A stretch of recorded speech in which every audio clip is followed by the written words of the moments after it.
ఏపీలో రాజకీయాలు శరవేగంగా మారుతున్నాయి. ఇప్పటి వరకు వైసీపీలో ఉంటూ గత ఎన్నికల్లో పార్టీకి సేవలు అందించిన నేతలు ఒక్కొక్కరుగా సైకిల్ ఎక్కేస్తున్నారు.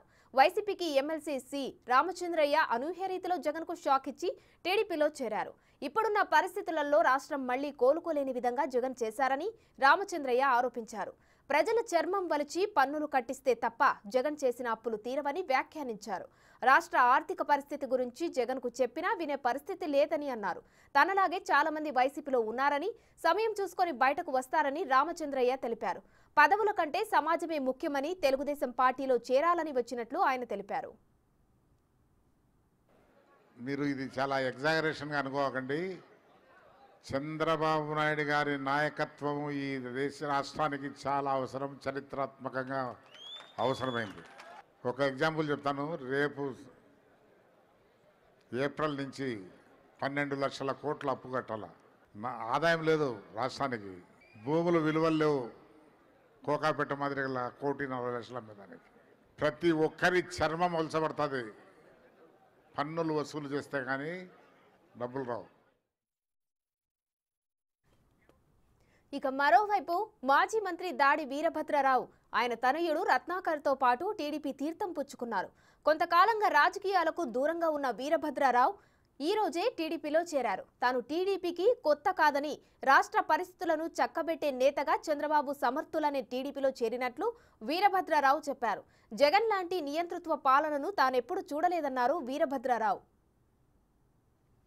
అరాచకమైనటువంటి పాలన, అటువంటి నియంతృత్వమైనటువంటి పాలన ఏనాడు కూడా స్వాతంత్రం వచ్చిన తర్వాత మనం చూడలేదు, కని విని ఎరగలేనటువంటిది. అటువంటి పరిపాలన మనం తుదముట్టించాల్సినటువంటి అవసరం ఉంది. ఏమాత్రం మనం కన్నురెప్ప కూడా వేయకుండా మనం పని చేస్తే మాత్రం తప్పనిసరిగా ఆ 25 సీట్లలో కూడా ఎన్ని వస్తాయో వాళ్ళకి తెలియనటువంటి పరిస్థితి తీసుకురావాలి. కాబట్టే దేశ రాజకీయాల్ని, రాష్ట్ర రాజకీయాల్ని దశాబ్దాల పాటు శాసించినటువంటి మన నాయకుడు చంద్రబాబు నాయుడు గారిని వీరితో పాటు వైసీపీ కీలక నేత ఎంపీ విజయసాయిరెడ్డికి అత్యంత సన్నిహిత బంధువు బావ అయిన ద్వారకానాథ్ రెడ్డి కూడా చంద్రబాబు సమక్షంలో టీడీపీలో చేరారు. వైసీపీ పూర్తిగా అవినీతి పార్టీగా మారడం వల్లే తాను టీడీపీలోకి వచ్చానని ద్వారకానాథ్ తెలిపారు. రాష్ట్రాన్ని కాపాడుకోవాల్సిన అవసరం అందరిపైన ఉందని ఆయన వ్యాఖ్యానించారు.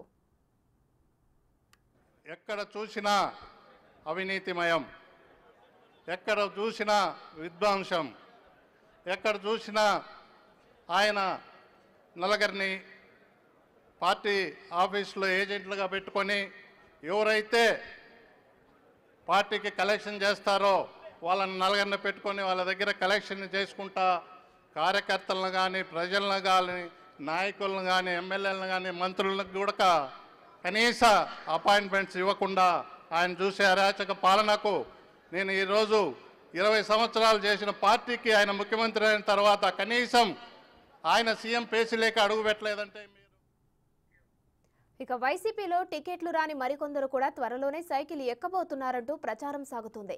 ఇది వచ్చే ఎన్నికల్లో వైసీపీకి ఇబ్బందికరంగా మారనుందని రాజకీయ విశ్లేషకుల అభిప్రాయం వ్యక్తం చేస్తున్నారు.